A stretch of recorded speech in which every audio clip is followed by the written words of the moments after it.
You slip into unconscious. Okay, I took RTF for a few years Like to have here in Austin, and just in the mainline textbooks and just the basic RTF, it taught, and they taught and showed us films about in the 40s and 50s, the subliminals in movies.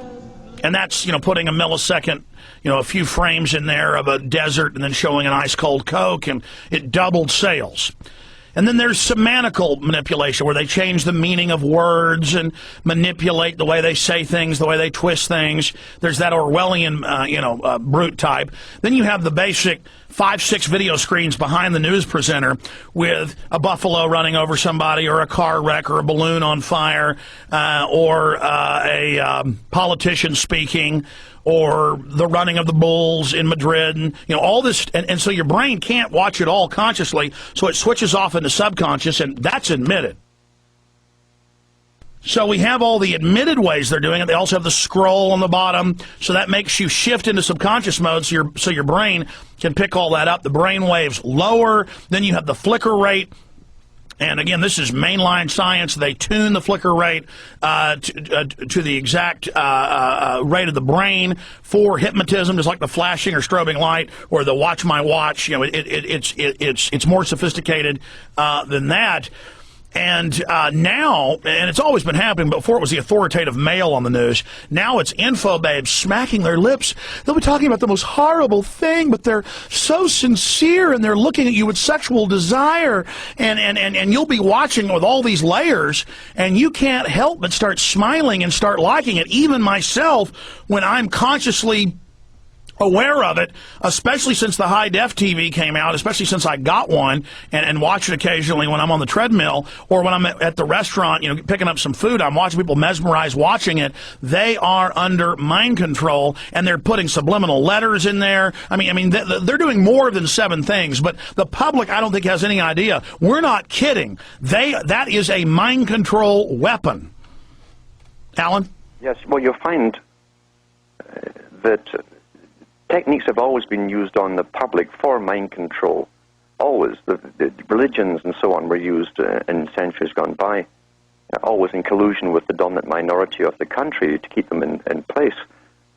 So when radio came out, Britain, the BBC sprung up very quickly as a propaganda tool for the British government. Even today, it's still run and owned by the British government. Every employee in the past had to come from Eton to make sure it was the right class who ran the whole organization.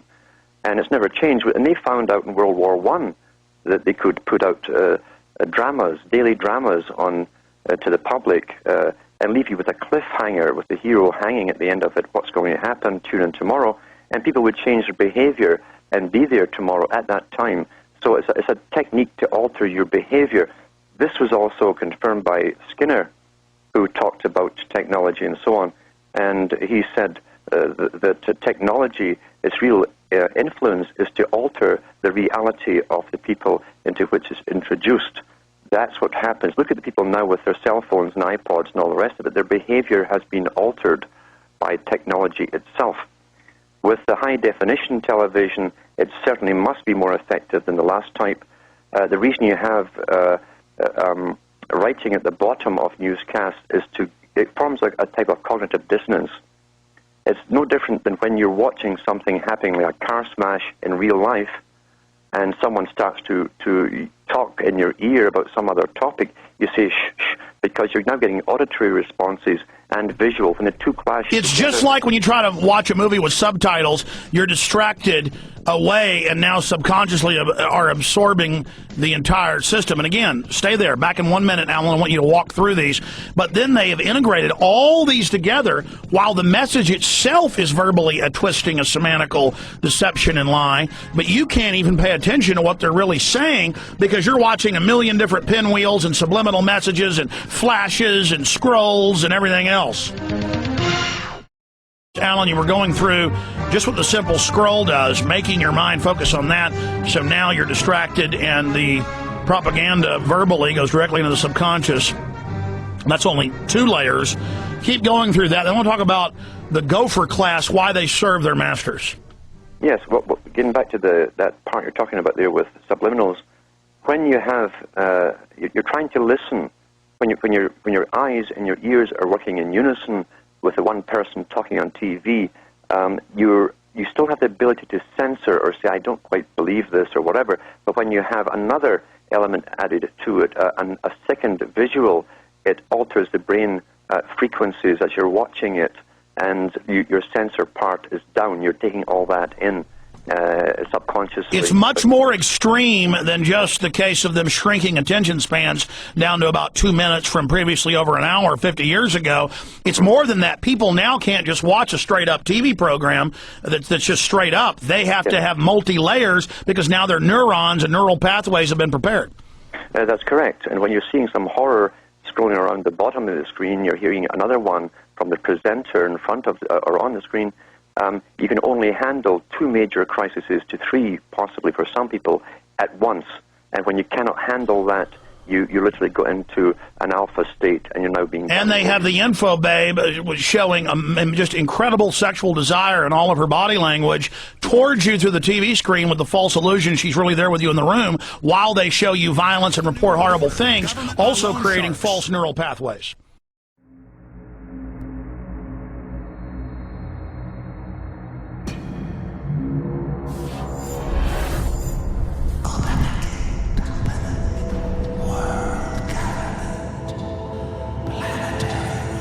Is it not, my king, time to spring the trap? No, we must desecrate the soul and the flesh of the Creator's creation.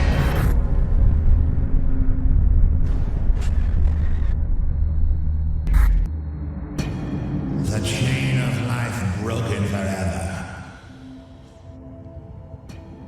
A monument to our beauty. The origins of psychological warfare were in Nazi Germany, and in the Nazi ideology they had something that was called Weltanschauungskrieg, which means worldview warfare.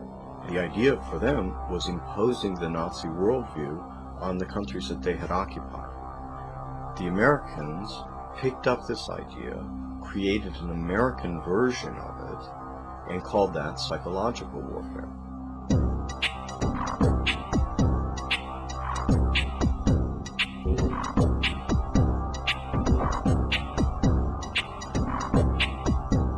In trying to understand psychological warfare and in trying to understand the American approach to the post-war efforts to control people's minds, both as individuals and on a mass scale, there's a lot of illusions about how that was done. Were Nazis involved in that process? Mind control was a psychological warfare weapon that Adolf Hitler regarded as the answer for taking over the entire planet. Wars are not won on the battlefield. They're won in the minds of the people. On the surveillance aspect of it, I'm also in the film with Keanu Reeves, Winona Ryder, Woody Harrelson, and others. And there's Illuminati symbolism throughout it. We're saying it's the Illuminati. It's the Illuminati. I mean, a guy wearing a shirt with an all-seeing eye on it, Illuminati symbolism on the walls, that's out in the open. We're saying it's the Illuminati. It's the New World Order. Okay? Now, that said, there is massive symbolism.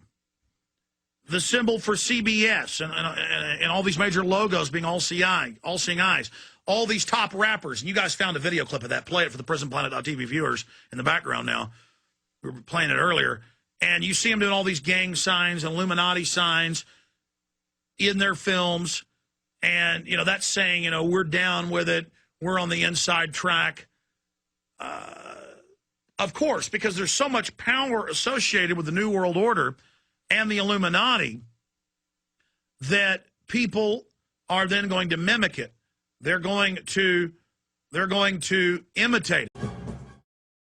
Sick of the globalist eugenicist control freaks adding poison to your water and laughing as you get sick and die? Start purifying your water with ProPure. My friends, I've done a lot of research, and the best gravity filter out there, bar none, is ProPure, and it's available discounted at Infowars.com.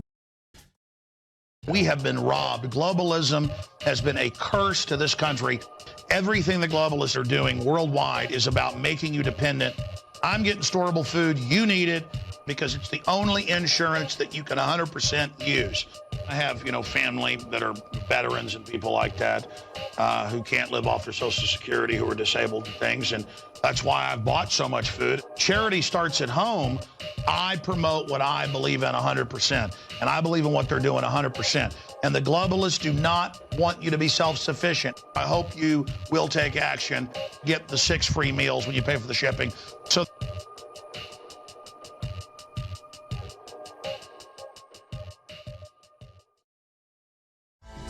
If you're a new listener and you're like, is this for real? Yeah, if you study history and the news, it's for real and then some. I deeply wish this broadcast was not for real. I'm at the tip of the spear on this thing, and I've got a responsibility to defend this country and to defend the innocents. Because our enemies are so evil, I do. I want to be honest, and I've said this many times.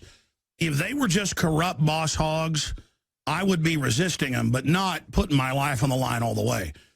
It's because our enemy is pure anti-human evil, the worst of the worst. And they have such horrible plans for us and are already doing so many terrible things to us through the vaccines and the GMOs and the fluoride that my overall instincts just soothe me, almost like a painkiller. It's a fear killer. God puts me at ease. I mean, I get fresh death threats, you name it, stuff you wouldn't believe, stuff I don't even tell my wife about. I mean, my life is like a movie, like an action movie. But because I mean, that just makes me know I'm that much more right. And because of that, it's literally, I pray to God every day, so many times a day. And years ago, I prayed like once a day. I pray like 10 times a day now. I do. I pray all the time. I pray with my little children 4 or 5 times a day. I pray with my wife. Time as adults, we require a sense of belonging to groups, ideas, processes that are larger than ourselves. The question of cults versus religions is never entirely soluble, but it has 3 characteristics. One is a charismatic leader who becomes increasingly the object of worship, so that decreasingly worshipped are the larger principles. A second characteristic, a series of processes that can be associated with thought reform or coercive persuasion, as Ed Schein called it, or thought reform-like procedures, which I'll talk about in a moment. And a third characteristic is idealism from below and enormous manipulativeness and exploitation from above. And the exploitation can be economic, it can be psychological, it can be sexual, it can take any form. One has to look at these issues much more specifically than making absolute generalizations of it. The problem for many people, and this is one reason for their susceptibility to the milieu control, as I think about it now in a social sense, is that they're not suffering from an over-controlled milieu during most of their lives. They're suffering from the absence of any structure in their milieu. And they can feel anomie, alienation, and they can, at least initially, respond very positively to the intensity of that milieu control. They may have second thoughts, as many do, but that can be a source of an attraction. A second fundamental theme that I came upon was what I called mystical manipulation or planned spontaneity. And you're all familiar with that. I don't have to go through all the ways in which cults do it. It can be in some traditional religious ways through chanting and fasting and limited sleep, repetition, singing, in ways that seem spontaneous, at least to the newcomer, but are very, very carefully planned and manipulated from above.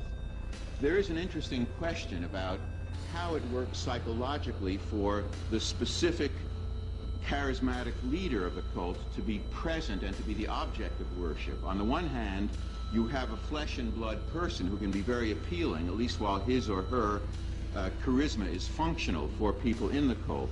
On the other hand, since that charismatic leader is a fallible human being, his or her contradictions can become seen and can be a source of alienation from the cult. But that's a real factor in terms of how well this mystical manipulation can function or not function. There are 3 important ones I would lump together. what I call the sacred science, the loading of the language, and the principle of doctrine over person, the thought-terminating cliche. If you look at cult behavior, you're likely to find that even in religion, there is a claim to scientific truth of some kind. In the scientific age, you claim objective truth. Language is an extremely important part. Study the language very carefully.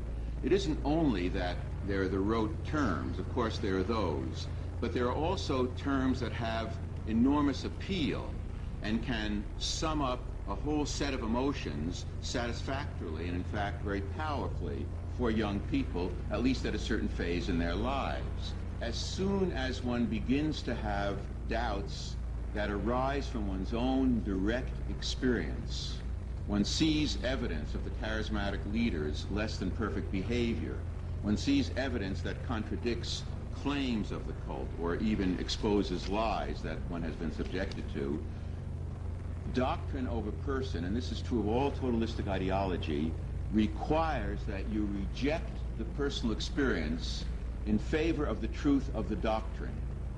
And that is a key element which every totalistic ideology depends upon.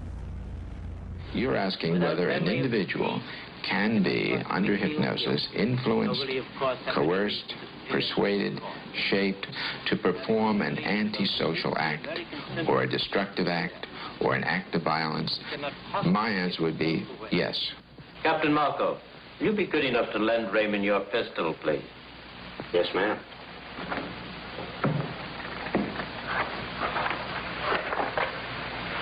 Thanks, Ben. Sure, kid. Shoot Bobby, Raymond. Through the forehead. Yes, ma'am.